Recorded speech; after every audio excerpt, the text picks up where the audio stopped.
Muy buenas tardes, mi nombre es Cristina, continuamos con clase de estadística. Que hemos preparado esta microclase con la profesora Gabriela, retomando las ideas del concepto de estadística, recolección de datos, entre otras cosas.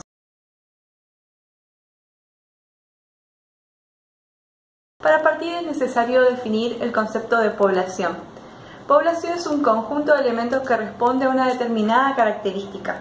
Una población puede ser finita o infinita. Infinita es un ejemplo, los peces en el río Paraná, y una población finita puede ser un lote en una fábrica de hierbas de las hierbas que se producen en un día determinado. Para estudiar la población siempre es costoso, lento y engorroso, y en muchos casos se utilizan las encuestas políticas para cubrir esta deficiencia. Para eso se utilizan las muestras. Muestras son un subconjunto de elementos seleccionados de una población, o sea, de tamaño menor a esta, que se utiliza para realizar un estudio o investigación referida a una población determinada, por supuesto en menor tiempo y en menor costo.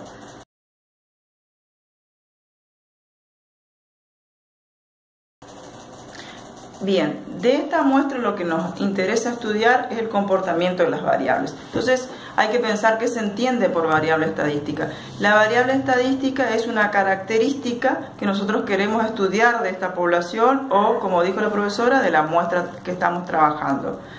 En esta microclase vamos a trabajar con dos clasificaciones de las variables, porque hay más. Las variables, en este sentido, vamos a estudiar las variables clasificadas en cualitativas y cuantitativas.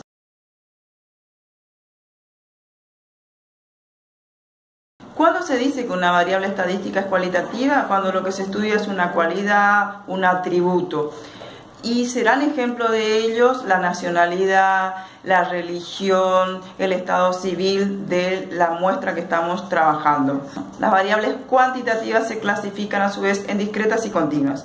Discretas son aquellas que surgen de operaciones de conteo, por ende sus resultados nos dan números enteros y serán ejemplo de ello el número de alumnos que ingresan al aula o de la muestra que estamos trabajando, el número de expedientes analizados por una empresa, las calificaciones obtenidas por un grupo de alumnos.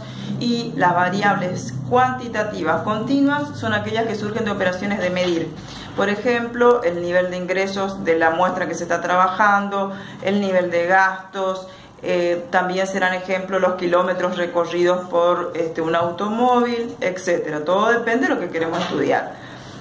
¿Por qué es importante trabajar con estas clasificaciones? Porque su análisis e interpretación cambia. Nosotros vamos a seguir en las clases posteriores trabajando cómo presentar la información en un cuadro de distribución de frecuencia para luego, por ejemplo, resumirlo en cálculos de medidas de posición y de dispersión. Y es importante tener en claro la distinción entre discretas y continuas, sobre todo con las que más vamos a trabajar nosotros como estudiantes de ciencia económica, porque su interpretación variará. Muy bien, espero que les haya sido de interés este video que hemos compartido para ustedes.